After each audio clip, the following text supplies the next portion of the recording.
As you all know, this new law has now been implemented, where a man can now take the surname of his wife, not by force rather, but by choice. That is nothing but disrespectful to our culture, to our ancestry, and to the traditionalism in South Africa as a whole. The reason of this implementation of this new law is that it was found that it contradicts the constitution when it comes to equality.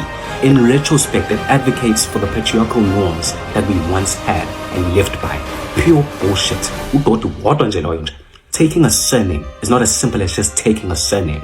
It comes with certain roles and responsibilities. It comes with you obeying the owner of the surname that you took, the owner of the surname that you now inherit. It comes with you respecting, being submissive to that human being. That sounds like a woman's job, not a man, not the other way around. We are being trained, we're being taught to be feminized, we're being taught to be submissive men, submissive creatures, which is not in our caliber at all.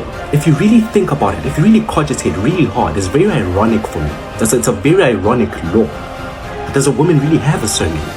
Where did she currently get her current surname? From a man, from a father, from the father to the grandfather, from the grandfather to a great-grandfather, and so on. It's a legacy that was passed on.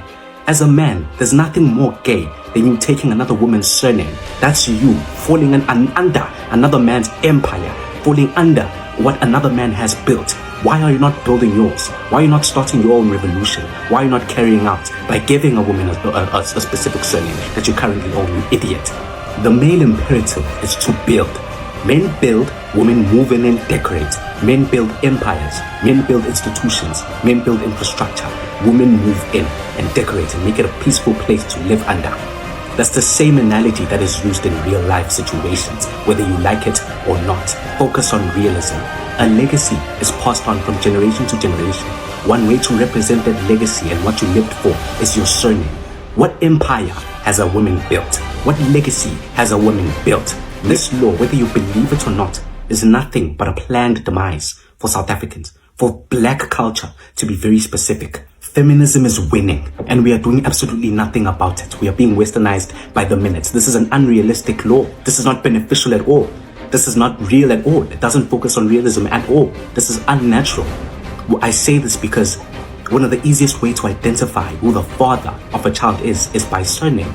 We are naturally aware who the mother of the child is because she physically gives birth to the child. How on earth are you going to identify who the father is if both of those individuals choose to take the route of the man taking a wife's surname? How on earth? Do you see how this law goes from disrespecting our backgrounds as South Africans to contradicting natural law? Unfortunately, you are too stupid to do anything. They implemented this law because they know that you wouldn't do anything. They know that South Africa is filled with vacuous-minded beings, insipid-minded beings who think in an asinine manner. They know that South Africa is filled with men who are lazy, men who are feminized, men who don't stand up for what they believe in, men who just listen to situations and do absolutely nothing about it. It's not filled with men at all. You're an idiot for supporting this. If you are, I say this with no fear of contradiction at all. If you're one of these men who make jokes about this on social media and don't fight this law, don't try to repudiate this law and rather accept it, you are weak. You are one of the reasons as to why we are here. They know that we have individuals like you. The fact that I breathe the same air as you is disgusting. Disgusting. Parliament has been given 24 months to amend this law. Edit this law for to add limitations of where this law can and cannot be applied. Your voice is important. You making videos about it is important. You marching is important. You trying your best, your level best to change and for it to be repelled is important. Cabangeli Nanzako in future, sting them. Change your ways.